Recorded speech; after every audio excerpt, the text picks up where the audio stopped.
다시 할게요. 안녕하세요. 예, 반갑습니다. 여러분 아침에 나오기 힘드시죠? 예. 저도 어저께 10시까지 문제풀이 있었거든요.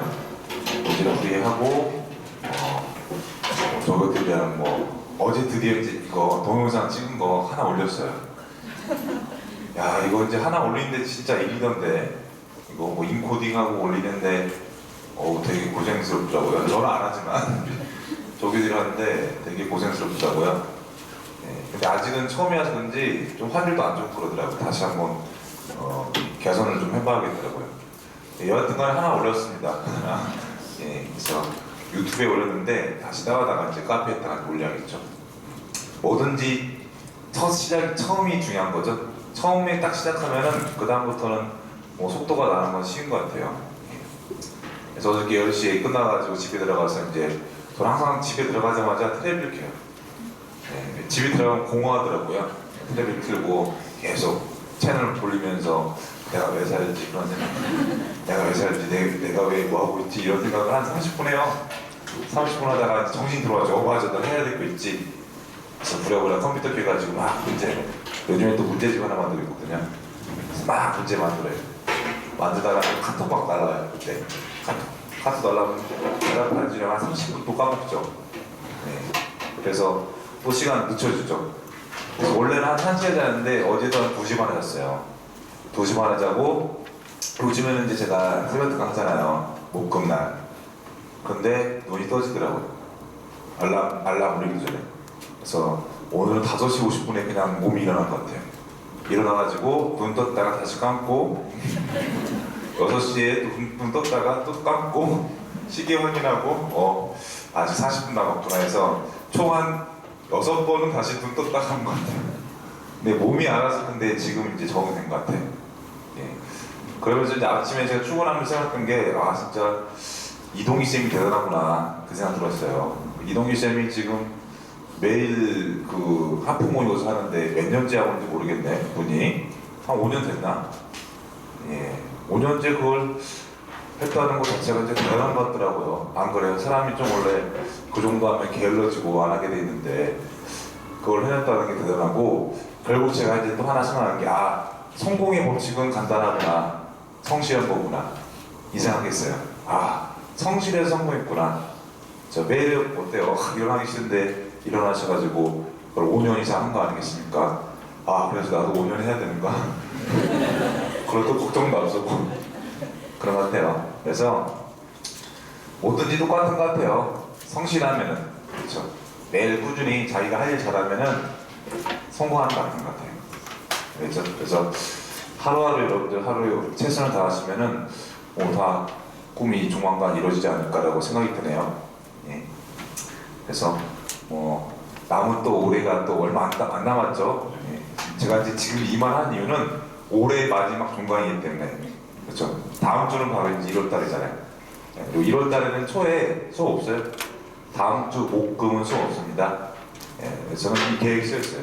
12월 31일 날 인천 영동도 갈 거예요. 그래서 해 떨어지는 거 볼 거예요. 해 떨어지는 거 보고, 그리고 차를 몰아가지고 바로 속초 갈 거예요. 속초 가서 그날 아침에 해 뜨는 거 볼 거예요. 신나죠? 네. 합격하세요. 그렇죠? 네. 그래서 멋진 계획을 저는 세워줬어요. 같이 누가 갈 것인가.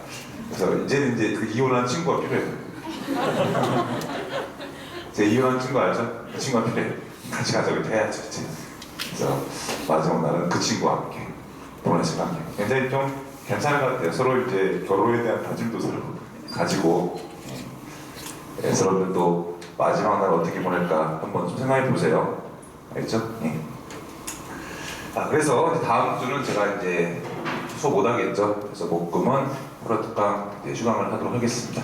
그 다음 주에 자료를 더 잘 만들어가지고 준비를 할게요. 자, 그러면 이제 진도를 나가볼까요? 자, 오늘은 이제 고려시대 중앙 통치 체제가 보이네요.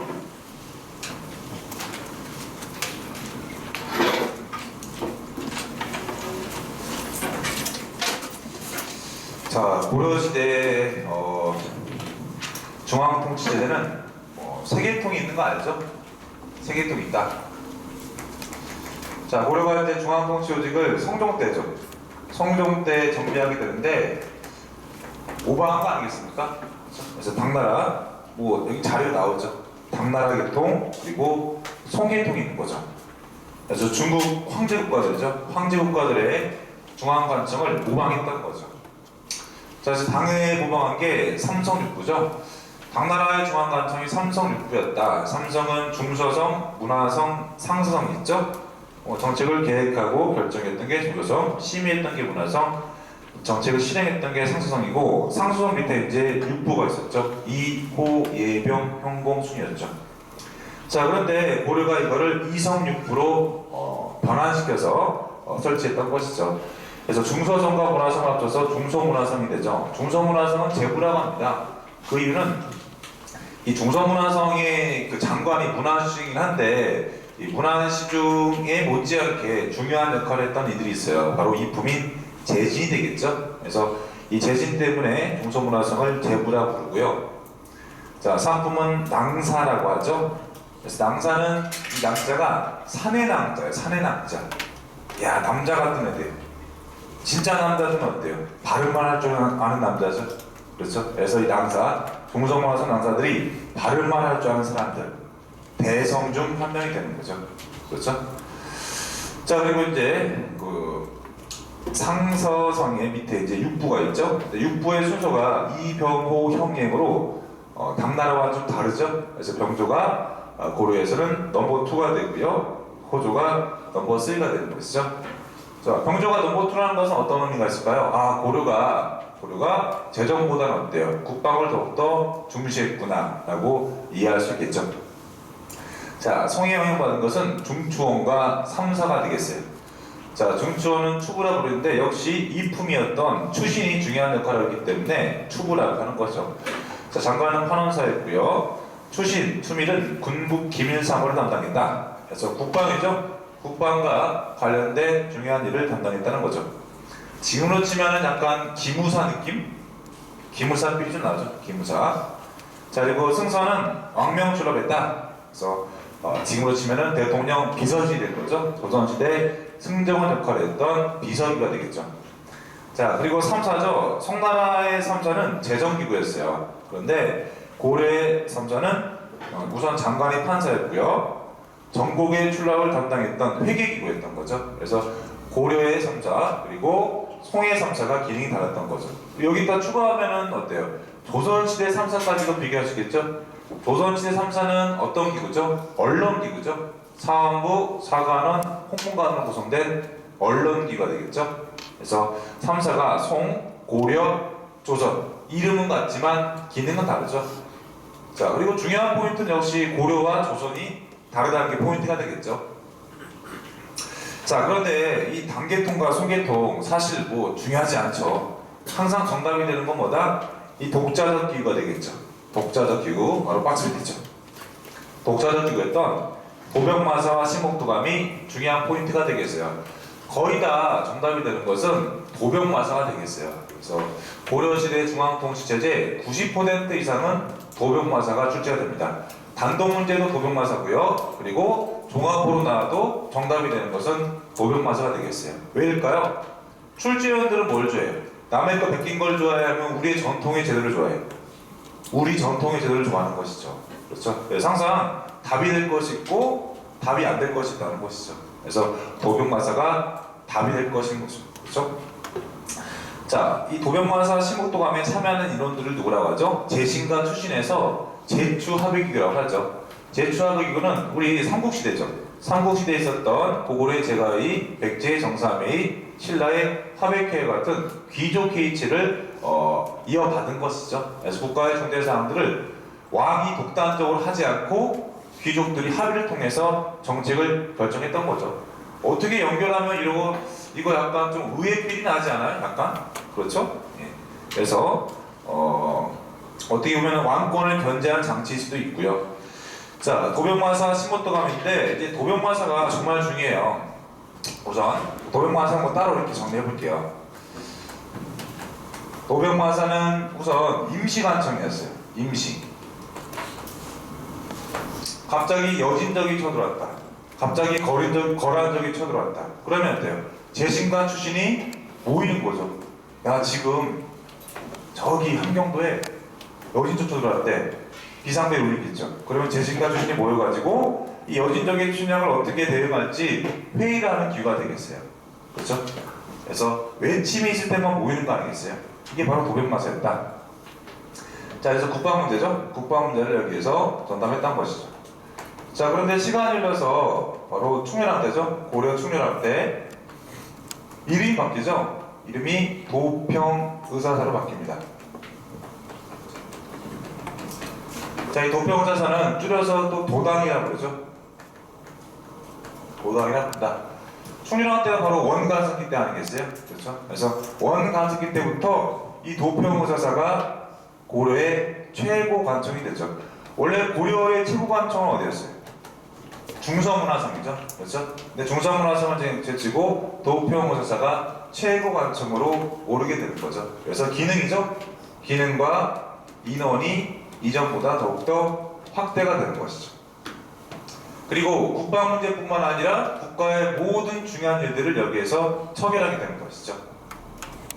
자, 그러면 이 도평의사사로 이름이 바뀐 것은 관제격화냐? 그렇지 않다는 거예요. 도평의사사가 원래 우리 전통의 관청이었기 때문에 원간석기 때 이루어졌던 관제격화는 아닌 것이죠. 그렇죠? 자, 그런데 이 도평의사사는 조선시대 어떤 관청이랑 거의 유사해요. 어떤 관청이요? 비변사죠. 조선도 이제 합의제 전통이 있는 거 아니겠습니까? 그렇죠? 그래서 외적이 쳐들어오면은 이 비변사에 보여서 어때요? 이 방비할 비자죠. 방비할 비자, 국경변자. 그래서 국경에 외적이 쳐들어왔을 때 그들을 어떻게 방비할 것인가에 대해서 논의를 했던 관청이 비변사가 됐죠. 처음에 비변사도 임시관청이었죠. 그러다 나중에 상설화되는 거 아니겠어요? 그리고 처음에는 국방 문제를 전담했었는데 나중에는 국가의 모든 일이죠. 그래서 국가의 모든 일을 여기에서 처결하게 되는 것이죠. 그래서 도병마사가 도평의사사로 변한 과정과 비변사가 이제 임시관청이었다가 상설화되고 그리고 최고관청이 되는 과정이 거의 유사한 거죠. 그래서 이 관청들을 같이 내죠. 뭐 가가 도병마사, 나가 비변사로 해서 출제가 되겠죠. 그렇죠. 자, 그리고 다시 이제 도병마사 돌아오죠. 자, 이 도평의사사는 이제 고려 후기 이제 원간석기 이후에 최고관청이 됐다. 자, 그리고 이 도평의사사를 장악한 게 누구죠? 바로 권문세력이 되겠죠. 친원파들이었던 이 권문세력이 도평의사사를 장악했고요. 결국 이 도평의사사는 누가 폐지합니까? 조선의 정종이 폐지하게 되는 거죠. 정종 때 폐지가 됐다. 폐지가 되고 그 기능이 이제 어디로 넘어가는 거죠? 의정부죠. 그렇죠. 의정부. 의정부로 넘어가게 되는 거죠. 이렇게. 자, 그런데 이 조선의 이제 최고관청이 조선 초기 최고관청이었던 의정부와 이제 고려기 최고관청이었던 도평의사사를 비교하면은 어느 관청이 더 힘이 있었을까요? 더 셌을까요? 도평의사사가 더 힘이 셌어요. 그렇죠? 셌고 그리고 의정부는 도평의사사에 비해서 힘은 약했어요. 그렇죠? 그 이유는 바로 군사기능이에요. 군사기능. 의정부에게는 어떻게 보면 군사기능이 없었고 바로 상군부죠. 상군부. 도평의사사가 맡아봤던 군사기능의 상군부로 이관됐거든요. 그래서 이 두 관청을 비교했을 때는 의정부가 힘이 약하다라고 평가할 수 있겠어요. 그렇죠? 자, 이렇게 해서 이제 도병마사를 정리하는 김에 조선시대의 비변사와도 연결해봤다는 것이죠. 예. 자, 그리고 이제 도병마사 밑에 이제 신곡도감이 보이고 있어요. 자, 신곡도감은 국가의 각종 의식과 법령, 절차 등을 결정했던 일종의 지금으로 치면 진짜 의회죠. 지금의 진짜 의회가 되겠어요. 자, 그리고 이제 왼쪽에 권력 견제 기가 보이죠. 항상 권력은 견제가 돼야 돼요. 그렇지 않으면 독재가 나타나는 거 아니겠습니까? 그래서 고려시대의 권력 견제 정치는 대성 또는 성대라고 하죠. 자, 구성은 어사대죠. 어사대는 고려시대의 관리들을 감찰 탄핵했던 기구죠. 그리고 중서문화상의 낭사, 산의 낭자. 그렇죠? 발음만 할 줄 아는 남자들이죠. 낭사. 자, 이들이 이제 연합을 하는 거죠. 연합을 해서 어떤 역할을 했다? 서경, 간쟁, 공박을 통해서 왕권과 신권을 견제했다는 거죠. 서경권은 바로 이제 인사권을 이제 견제하는 거 아니겠어요? 예나 지금이나 대통령이나 왕들이 뭐하죠? 낙하산 인사하는 거 아니겠어요? 낙하산 인사. 이걸 받기 위해서 바로 대성들, 성대들한테 도장을 받아야 하는 것이죠. 일종의 서명을 받아야 하는 것이죠. 자, 그런데 포인트는 뭐예요? 오품이 되겠죠. 그렇죠? 그래서 오품이하의 관리들의 인사권을 조선이 가지고 있었고 고려는 모든 관리가 되겠죠. 그래서 서경권을 갖다가 항상 어떻게 물어본다? 고려시대 서경권과 조선시대 서경권을 비교하게 되는 것이죠. 자, 그리고 간쟁이죠. 간쟁은 국왕에게 간언했고요. 공박이라는 것은 국왕의 잘못된 명령서를 반환하는 게 공박이 되겠어요. 자, 그리고 이제 이런 서경, 간쟁, 공박의 역할을 했던 게 조선시대는 바로 3사였다는 거죠. 네. 그래서 고려시대 3사와 조선시대 3사는 이름은 같은데 기능이 달랐다는 것이죠. 자, 이렇게 해서 고려의 중앙 통치체제를 정리해봤고요. 시험 문제는 거의 다 학급 문제가 되겠어요. 어려운 문제는 하나도 없다고 판단이 됩니다. 자, 이제 사를 정리해볼게요. 33-1 합자의 예식은 먼저 온 사람이 자리를 떠나 북쪽을 향하여 서고 뒤에 온 사람이 그 뒤에 따라서 한 줄로 서서 읍한 다음 함께 자리에 앉아 앞에 이르러 남쪽을 향하여 두 번 절하고 자리를 떠나 북쪽을 향하여 엎드려 서로 인사말을 주고받는다. 녹사가 논의할 일을 앞에 가서 알리면 각기 자신의 대로 가부를 말한다. 녹사는 그 사이를 왔다 갔다 하면서 논의가 한 가지로 결정대로 가며 그 뒤에 한 뒤에 시행한다. 출처는 여공패설. 자, 여공패설은 이재현이죠. 고려 후기 학자였던 이재현이 쓴 글. 이재현은 여러분들 충선왕 때죠. 충선왕 때 망건당에서 활약했던 인물이에요. 그렇죠. 그래서 원의 학자인 누구와 조맹구와 교류했다고 하죠. 그래서 이재현이 지금 뭐에 대해 쓴 걸까요? 이재현이 바로 합자 의식을 하고 있는 거죠. 합자. 그렇죠. 바로 제추 합의구를 보여주고 있는 거예요. 재신과 추신이 모여가지고 국가의 중대 사항들을 모여서 얘기하고 있다는 거죠. 자, 이재현이 썼으니까 이재현은 충선왕 때 인물이에요. 당연히 이 도평 의사사가 되겠죠. 이때는 도평 의사사. 여길까요? 자, 처음에는 도평마사라 불렀다. 끝나네요. 도평마사가 이름이 나중에 도평 의사사로 바뀐 거죠. 이제 내용을 쭉 읽어봐서 이제 문종이 관제를 정할 때 시종, 평장사 등을 판사로 삼고 충렬 및 직사 상품 이상을 사로 삼았다. 충렬한 오늘의 도병마사를 도평 의사사로 고쳤네요. 자, 두 번째 점. 도병마사는 성종 때 처음 설치돼서 국방 문제를 담당했다. 원 간섭기에 도평 의사사로 개칭했죠. 자, 밑에 사료. 다. 국자감의 학부별, 입학 자격, 교육과정, 수학연합 및 학생 정원을 규정한 학칙을 상세하게 제정했다. 식목도감이죠. 식목도감에서 국가의 중요한 의식, 의례, 절차, 법령 등을 개표했다고 하죠. 식목도감. 그래서 문일, 가나에 해당하는 완청은 도병마사와 식목도감이다. 자, 어사대는 정치의 잘잘못을 하고 관리의 비리를 감찰하는 임무를 맡았다. 어사대의 관원은 가와 함께 대관이라고 불렀다. 중서문화상의 낭사가 되겠죠.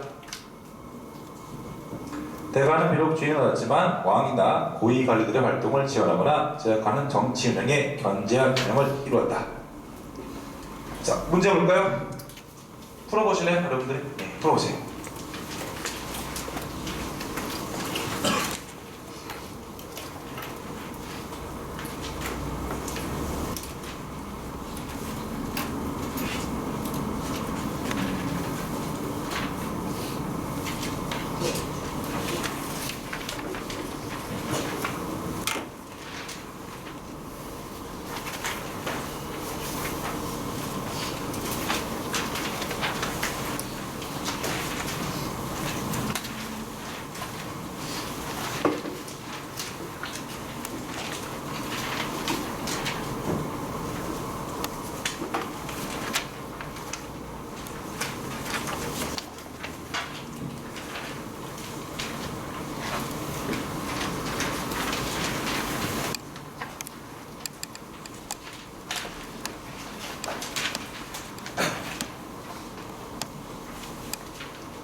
예.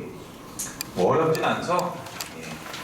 혹시 여러분들 그 제 합격 팔찌 못 받으신 분 계세요? 합격 팔찌 못 받으신 분들 있나요? 나는 합격 팔찌 못 받았다. 예.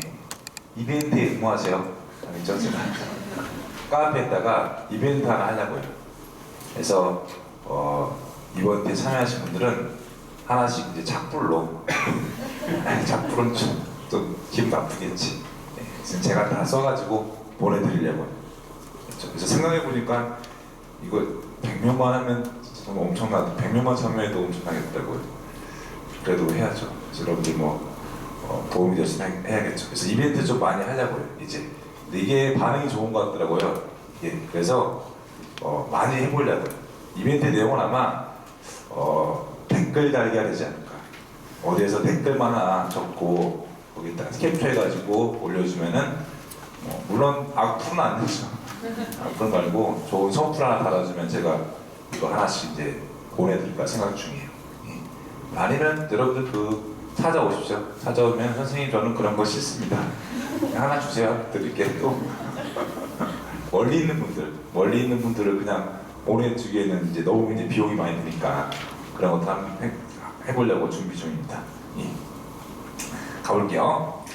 비주류 성격에 해당하는 정치기구로 오른 것은 고려의 통치자는 중국의 것을 받아들면서도 고려의 실정에 맞게 이를 주장했다.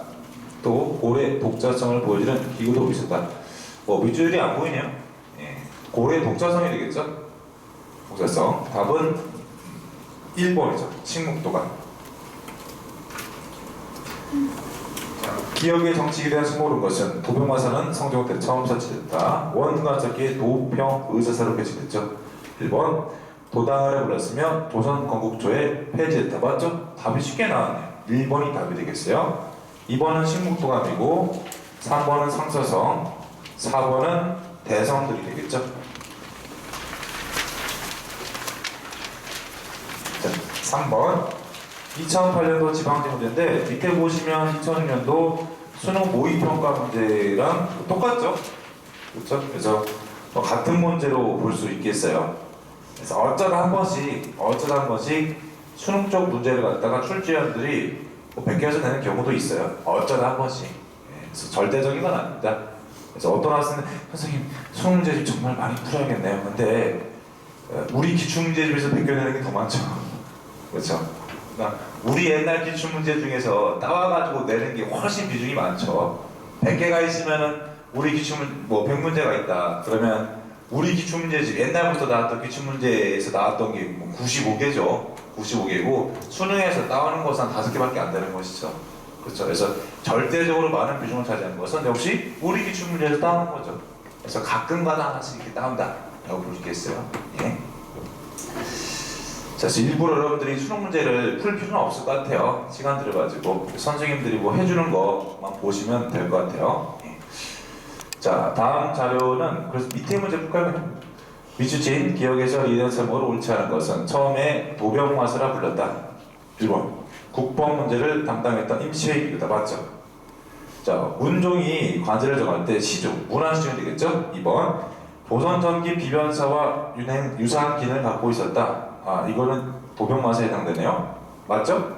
도병마사가 비변사와 같이 국방 문제를 전담했던 기구죠. 자, 3번 시종 동서문화성의 장관으로서 국정을 총괄했다. 맞죠? 문화시종.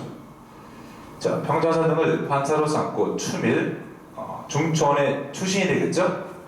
자, 4번 딕은 관리의 임명 등에 동의하는 서경권을 가지고 있었다. 틀렸죠? 서경권을 가지고 있었던 것은 어사대 관리와 중서문화성의 낭사가 되겠죠?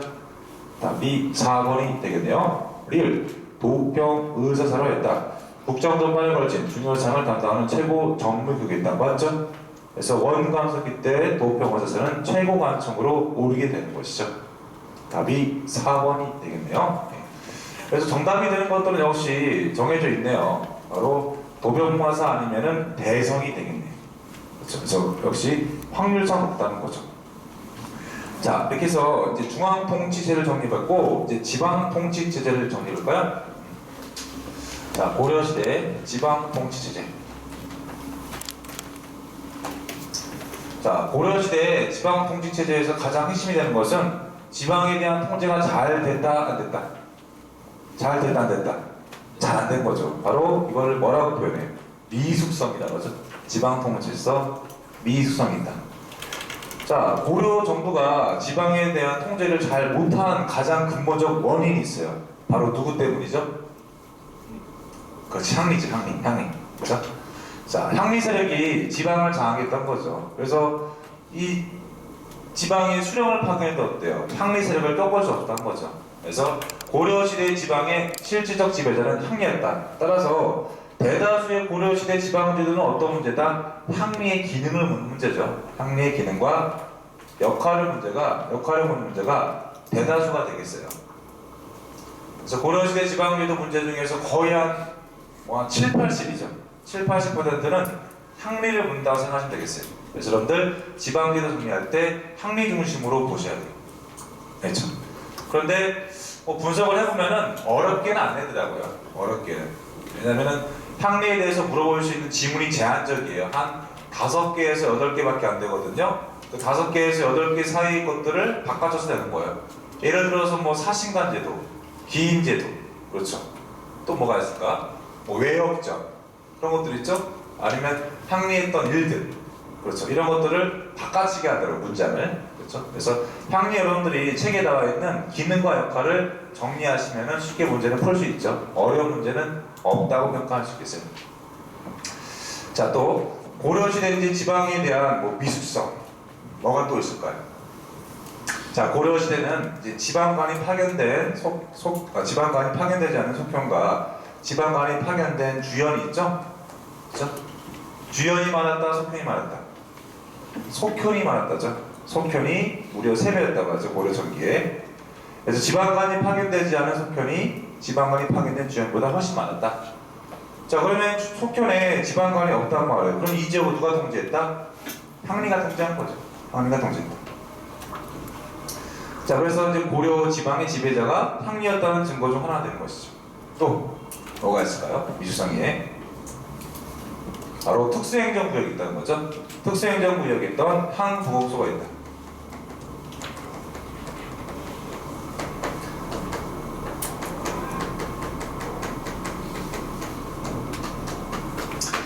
자, 향부곡은 이미 신라 때부터 있었죠. 그렇죠? 신라 때부터 존재했던 특수행정구역이다.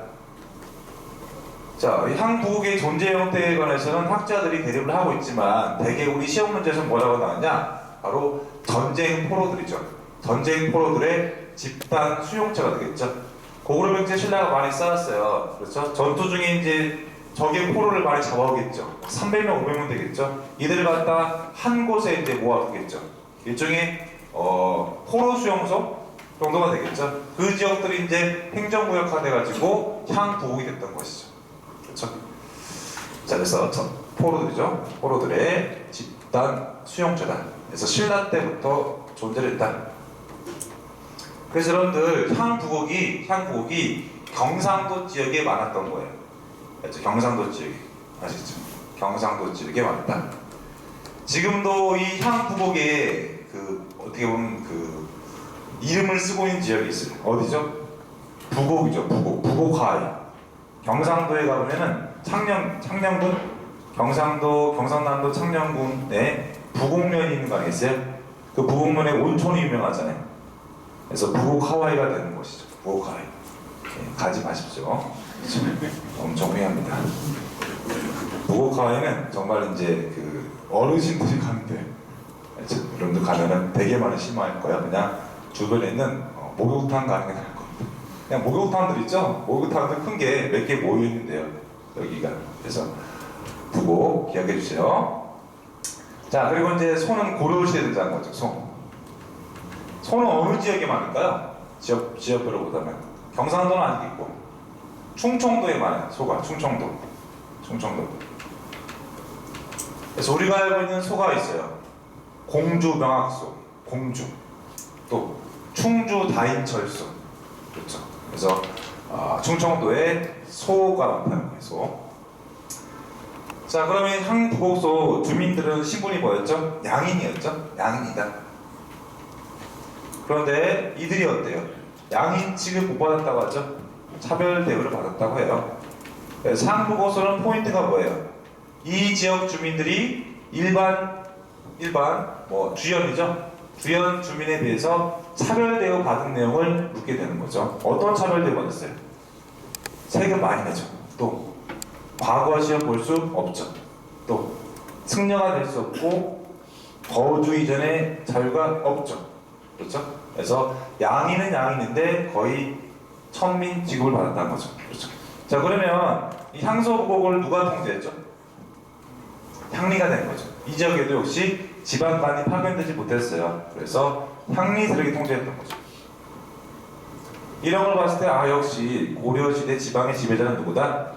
향리라고 알 수 있게 되는 것이죠. 예. 자, 미수성 부분인데 고려시대 또 지방 통제 미수성 또 있어요. 뭘까요? 이론적이지 못했다. 이원적이었다. 그죠? 자, 고려의 가장 큰 강역행정구역이었던 오도 양계가 있는 거죠. 오도 양계. 다른 시대는 지방제도가 거의 이론적이죠. 그렇죠. 통일신라는 어땠죠? 통일신라? 구주죠, 구주. 통일신라 구주. 신라 조선은 8도가 되겠죠. 그런데 고려는 5도 양계로 이원적인 가장 큰 광역행정구역을 보이고 있다는 거죠. 자, 이런 내용들이 바로 고려시대의 지방통제의 미수성의 내용이 되는 것이죠. 그렇죠? 자, 그리고 이제 뭐 시험 문제 다시 한번 분석해 보자면은 향리가 거의 8알이에요. 향리가 8알이고 그 다음 나머지가 향부곡소 그리고 속현주연 있죠? 이 내용이 될 것 같아요. 그렇죠? 자, 그래서 고려시대 지방제도는 나온다면 거의 준우 문제이지 않을까라고 역시 생각이 되네요. 자, 살아볼까요?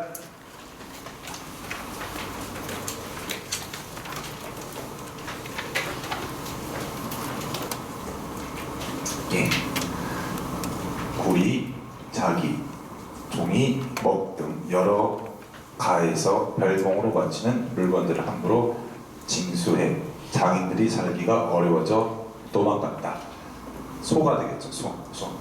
자, 특수행정구역이죠. 향부곡소가 있는데 향부곡 주민들은 주로 농업에 종사했다고 하죠. 그리고 소해 주민들이 주로 수공업에 종사했다고 하죠. 그래서 각 소별로 특산품들이 정해져 있었고 이 특산품들을 생산해서 중앙정부에 납부했다고 하죠. 그런데 너무나 많이 징수하니까 어때요? 백성들이 도망갔다는 거죠. 충주 다인에 철을 생산하는 소가 있었죠. 이게 바로 충주 다인철소 아니겠습니까? 자, 그런데 여기에 이제 몽골군이 쳐들어왔어요. 근데 잘 막아낸 거죠. 그러자 이 다인철소를 충주의 속현으로 삼았다고 하는데 이간현이죠. 정식명칭은 이간현으로 승정시켰죠.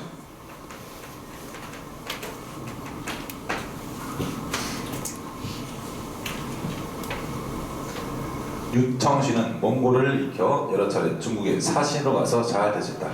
왕이 명령을 내리기를 유청신은 나주심으로 규정상 5품 이상으로 승진할 수 없으나 국가의 공이 있으므로 3품까지 허용하고 그의 초신제를 현으로 승격시키도록 했다. 자, 이 유청씨라는 사람이 어떤 지역 출신이라서 그 승진에 제한이 있다고 하네요. 그렇죠? 그런데 이 사람이 공을 세워가지고 3품으로 올려주고 출신 지역 역시도 현으로 승격시켰대요. 그러면 현 밑에 있으니까 특수행정구역 아니겠습니까? 이분은 부곡 출신이에요. 부곡. 자, 그래서 이 사람들 보니까 특수행정구역에서 공을 세우면은 이 특수행정구역을 일반 군현으로 승격시켜주는 것을 알 수 있는 거죠. 3사에서 말하기를 지난해 밀성 관내 내산 부국 등 세 곳은 홍수로 논밭 작물이 피해를 보았대요. 칭컨대 1년치 조세를 면제하십시오라니 이를 들었다. 보니까 부국에서 제해가 되니까 세금을 좀 면제해줬네요. 특상경우죠. 향부곡, 학공, 악공, 장례 저자는 과거에 응시하는 것을 허락하지 않다. 이들 과거 볼 수 없구나. 고려 때 소라고 부른 것이었는데 금소, 은소, 동소, 철소, 자기소 등의 혹시 다이소도 있나? 다이소? 다이소가 바로 고려시대의 소를 개성있구나. 미쳤나봐. 그렇죠. 갑자기 번뜩이네요. 연결되네. 다이소. 이게 수업 제품도 다 모아놓은 거잖아요. 1,000원짜리. 알겠습니다. 다이소. 그래서 지나갈 때마다 고려시대 수목을 잘 기억해 보세요. 특수행정구역. 예, 여기 추가해주세요. 뭐가 있다? 다이소. 예, 역사가 참 쉽죠. 다이소. 이 두 걸 있어. 각각 그 물건을 공급했다. 자, 뭐 같은 내용들이 쭉 나오고 있어요. 뭐 밀산 사람 조천이 그 고을 수령을 죽였대요. 저에게 호응해서 항복함으로 밀산고를 귀하보국이 되었대요. 그러니까 일반 군현이었대요. 잘못을 저지르면은 특수행정구역으로 떨어지게 됐다는 것이죠. 예정 3년 왕이 명하기를 고리철, 자기종이법 등을 만드는 지역은 공무를 지나치게 많이 거두어 주민들이 너무 힘들대요. 도망가고 있대요. 이때 해당 과정에서 그 공물의 양을 다시 정하도록 보고하라. 공주 명왕수의 망이 망수의 등이 무리를 들고 공주를 공적에 함락했대요. 이에 정부에서는 관리를 보내서 달래고 명왕수를 충순현으로 승격시켰죠. 자, 가나에 들어간 행정구역, 가는 소구역, 나는 부국이죠. 가나 행정구역에 살았던 주민들이 인근 9년 주민들에 비해서 차별 대우받은 내용은 우리 4페이지에 있죠? 4페이지 보면은 밑에 황소국 주민들이 차별 대우받은 내용이 나와있죠. 인근 9년에 비해서 조세와 부력이 많다. 국자감에 입학할 수 없다. 과거 음식 불가하고요. 거주 이전 자유없고요. 승려가 될 수 없네요. 이런 내용들 여러분들 읽어보셔야 되겠고요. 자, 다에 들어간 행정구역 명왕수를 충순현으로 승격했던 거죠. 정리가 됐죠? 문제를 풀어보시죠.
예.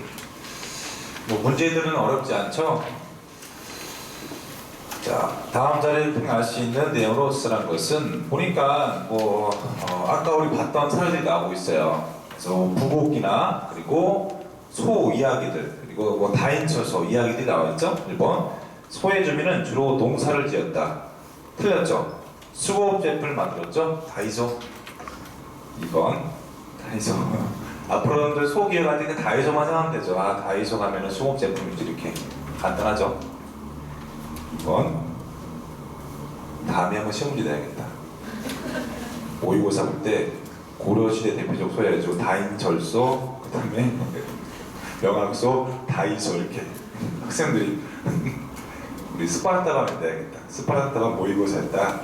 다이소 돼가지고 학생들 틀리게 딱 보고 다이소 있어. 다이소가 뭐지? 그쪽하고 다 틀리게. 여러분도 알고 계세요? 다음 스파르타 문제 제가 다이소 낼 거예요. 신난다. 아니면 뭐 문제 풀릴 때 제가 우리 학원 남부 전체 통합 모의고사에 그 시험 되면 위험해. 거기다가 다이소 내놓으면은 아마 엄청난 저항이 일어날 거야. 연장 미쳤다고. 거기다가 못 내겠다. 근데 뭐 스파르타 모의고사 아니면 다른 시험에 제가 내야겠어요. 신난다. 자, 2번 부공민은 조세를 부담하지 않았다. 말도 안 되죠. 엄청 많이 됐죠. 보면은 과거의 응시에서 관리가 될 수 있었다. 없었죠. 시험 못 보죠. 소의 주민이 공을 세면 소가 현으로 습격했다. 맞죠? 충순 다인철소가 이간현이 됐죠. 이간현. 답이 4번이 되겠고요. 밑에 이제 수능 문제랑도 똑같은 문제였던 거죠. 4번이 답이고요. 자, 구리자기, 종이, 목 등 여러 소죠. 소에서 벌금으로 바치는 물건들 함부로 징수했다. 자, 충주 다인철을 생산한 소조소. 자, 소의 주민들을 묻고 있어요. 매매징역 상속 대상이 됐던 것은 노비들이죠. 니은 백정으로 국가의 조세에 공납력을 부담하였다. 자, 백정들은 일반 평민들을 말하죠.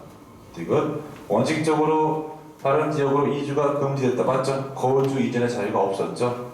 수급 제품이나 광물 생산을 주된 생업으로 했다. 맞죠? 소의 주민들. 답은 디귿 니은 되겠고, 니은은 이제 그 일반 군현에 살고 있는 평민들을 말하죠. 백정들을 말하는 거죠.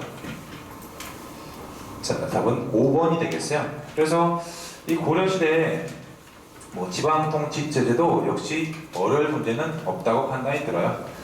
특히 고려시대가 참 문제들이 거의 다 쉽게 나오는 것 같아.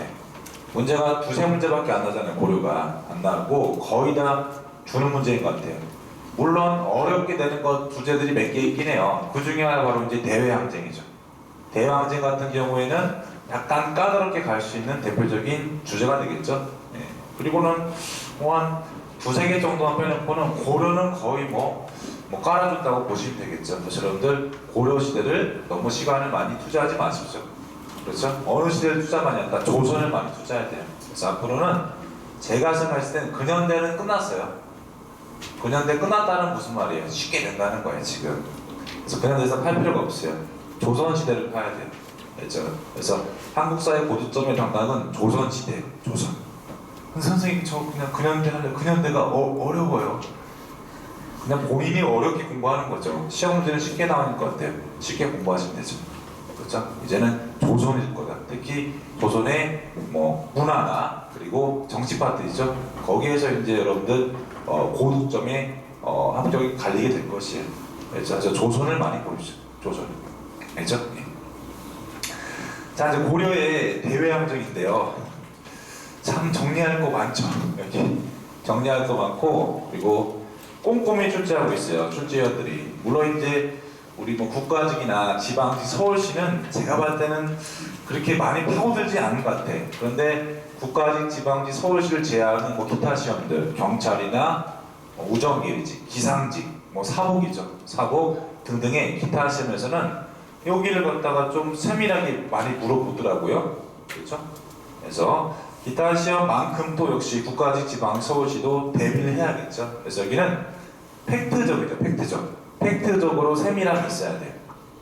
그래서 여러분들이 뭐 책에 있는 내용들을 전부 다 갈아 마셔야겠죠. 여기는. 그래서 뭐 달달 외울 필요도 있고요.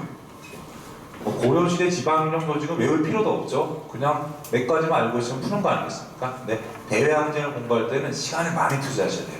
그렇죠? 한 10번을 봐야 합니다.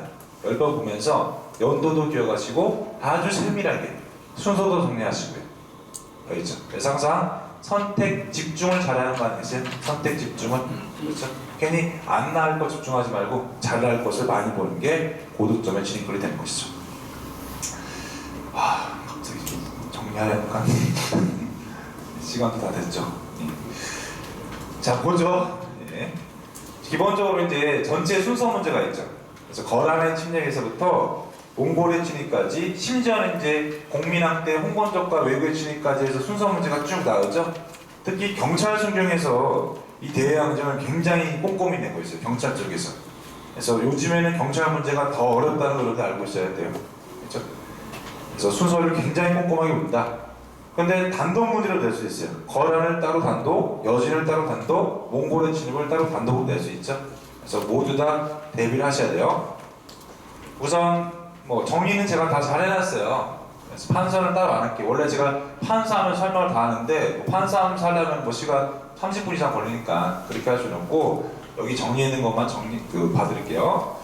자, 거란의 진입은 1차, 2차, 3차 진입인데 이 작년 7급이죠. 재작년 7급에서 이 소선영과 서희의 단판을 사료로 보여준 거 아니겠어요? 보여주고 사료에 빈칸치기를 냈죠. 그렇죠? 그래서 7급에서는 역시 굉장히 세밀하게 들어가 있던 거죠. 볼게요. 자, 거란에 1차 침입이 있다. 이때 소선영이 쳐들어왔고요. 소선영이 고려에 들어와서 뭘 요구했어요? 땅을 요구한 거죠. 땅. 그렇죠. 야, 고려, 너희들은 신라를 계승했지? 신라 계승한 놈들이 왜 옛날 고구려 땅 차지하고 있어? 땅 내놔 요구한 거죠. 그리고 또 뭘 요구해? 야, 고려, 너희들은 왜 송가만 지내? 우리 와도 친하게 지내자. 라고 요구했던 거죠. 그러자 고려 내부에서는 소선영의 대군을 보고 땅을 띄워주자고 해요. 이게 바로 할지론 아니겠습니까? 근데 이때 서희가 나서죠. 아니다. 소선영이 원하는 것은 따로 있다. 정말 소선영이 원하는 게 땅이 아니란 거죠. 그렇죠? 그래서 서희가 담판하러 갑니다. 이게 바로 안용진 담판이죠. 혹시 몰라요. 이 담판 같은 거 어디야? 강화도 담판, 아니 평양 담판 이렇게 낼 수도 있는 거예요. 알죠? 항상 긴장을 해야 돼요, 여러분들이. 이런 거 치고 들어가면은 시험장 가서 분명히 담판 무슨 담판이지? 무슨 길거리 담판? 이렇게 헷갈릴 수 있게 되는 거죠. 여기에서 바로 세밀함의 차이가 있는 것이에요. 잘하는 학생이랑 못하는 학생은 잘 나온 주제를 깊이 알고 있다, 모르고 있다 차이가 되는 것이에요.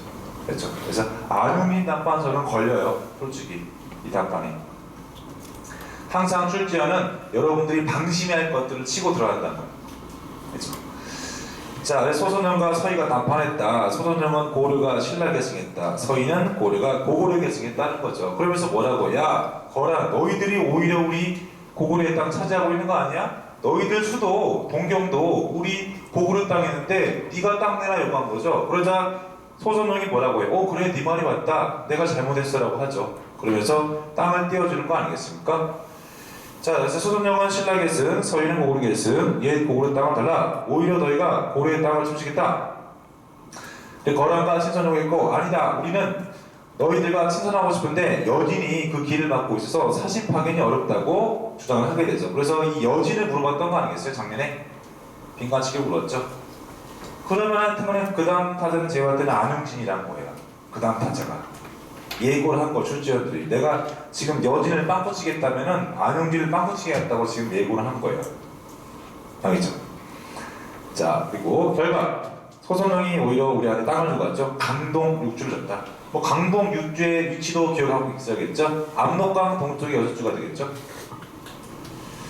자, 그런데 고려가 약속을 안 지켜요. 그래서 이 거란이 고려를 치고 싶은데 명분이 있어야지. 그 명분으로 잡은 게 뭐죠? 강조의 정변이죠. 강조가 목종을 죽이고 현종을 죽이시겠다. 신하가 왕을 죽인 거 아니겠습니까? 그래서 거란의 성종이 쳐들어온 거죠. 이때 개경이 함락돼요.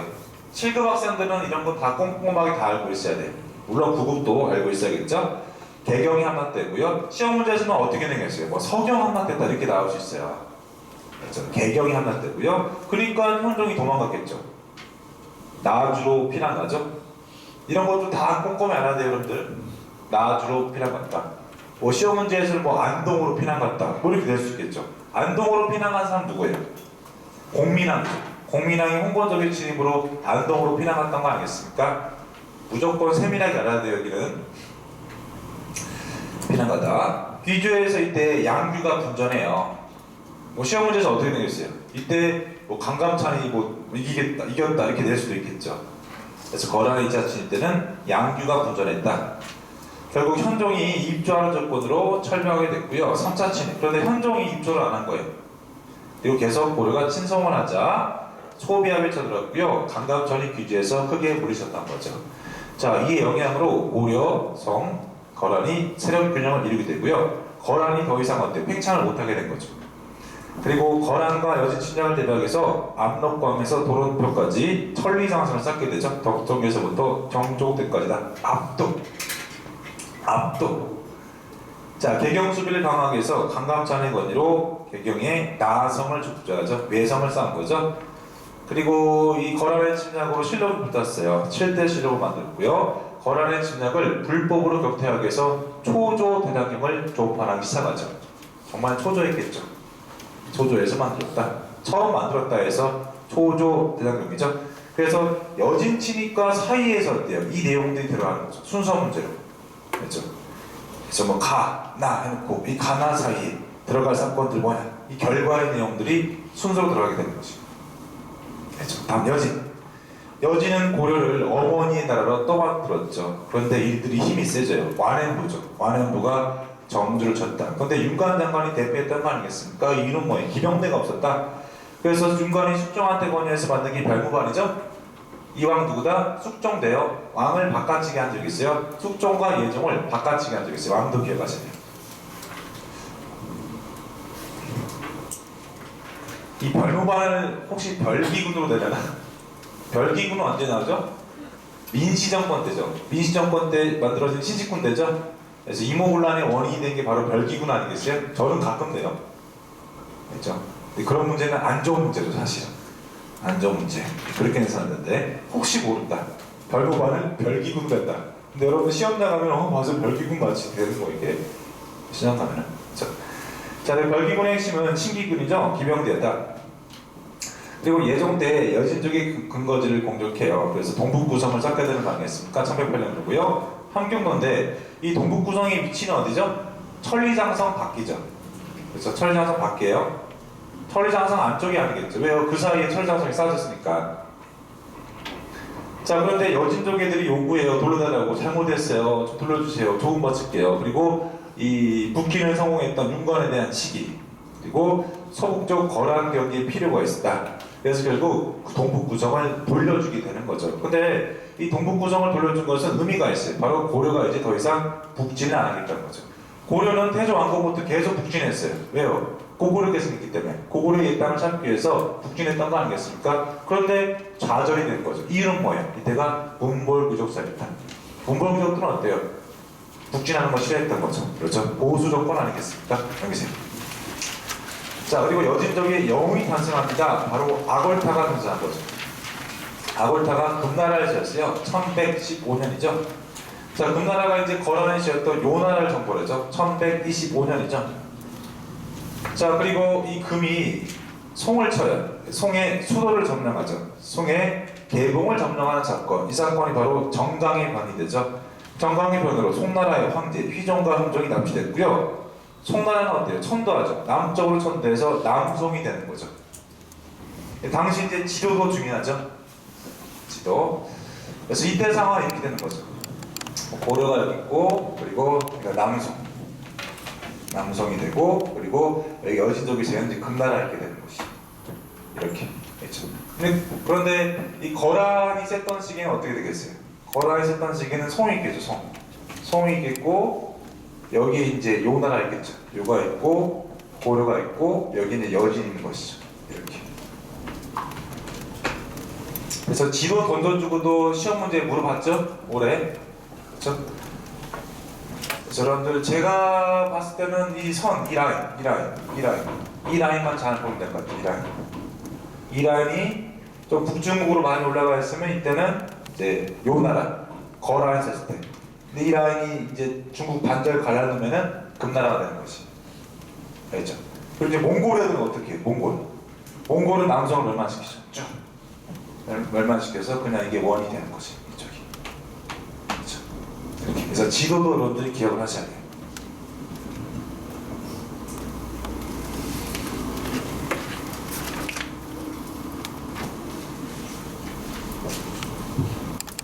예, 이제 몽골이 성장하죠.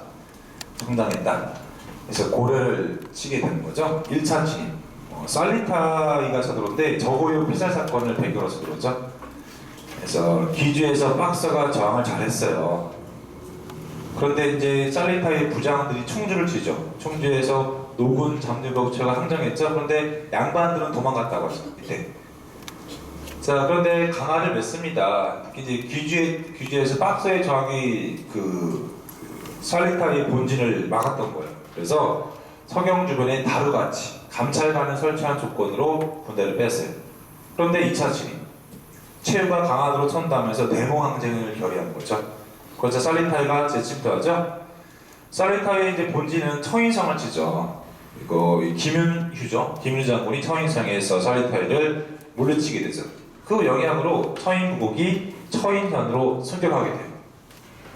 그리고 살리타이의 부장들은 대구 부인사를 습격하죠. 이유는 뭐예요? 고려 사람들이 믿고 있었던 초조 대장경을 불태우기 위해서 넣은 거죠. 그래서 몽골 군대가 강했던 이유는 싸우지도 않고 승리한 경우가 많다는 거예요. 바로 심리전을 잘했던 거죠. 그래서 고려 사람들이 믿고 있었던 이 불경이죠. 불경을 불태워버린 거죠. 그렇죠. 자, 3차 진입. 3차 진입 때는 뭐 안성, 경주, 안성까지 뭐 쳐들어갔다. 그래서 안성 죽주산성에서 민병대가 격퇴했다 하고요.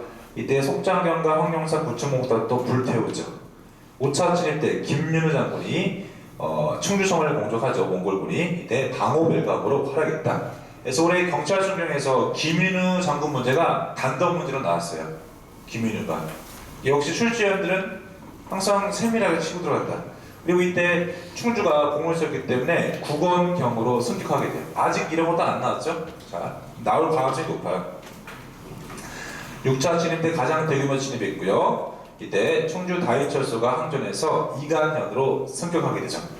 1258년도 우호 정권이 터져요. 그래서 김준이죠. 김준이 최혜를 제거하고 최시정권이 끝나게 되죠. 자, 그러면서 쌍성총관보가 이때 나왔어요. 몽골한테 우리가 이제 그 천령이북의 땅을 빼앗긴 거예요. 그리고 태자, 원종이죠. 원종이 입조하여서 1259년도 강화가 성립됩니다. 자, 이때 처음 고려가 사실 항복하긴 했던 거예요. 그런데 아직 강화도에 버티고 있었던 거죠. 버티고 있다가 완전 나은 것은 1270년대 됐죠. 1270년 개경으로 활륙하게 되죠. 근데 원종이 바로 강화를 반대했던 임념 이민물을 제거하고 개경으로 환도하게 되고요. 결국 고려가 이제 원의 내정 간섭을 받게 되는 거고요. 그리고 이제 고려라는 존재가 사라지니까 결국 원나라가 남송에 집중할 수 있게 되겠죠. 그래서 남송은 고려보다 더 늦게 멸망하게 되는 것이 알죠? 혹시 몰라요. 이것까지도 순서로 갈 수 있다는 거죠. 남송이 뭐 고려보다 더 빨리 뭐 망했다 이렇게 갈 수 있는 거예요.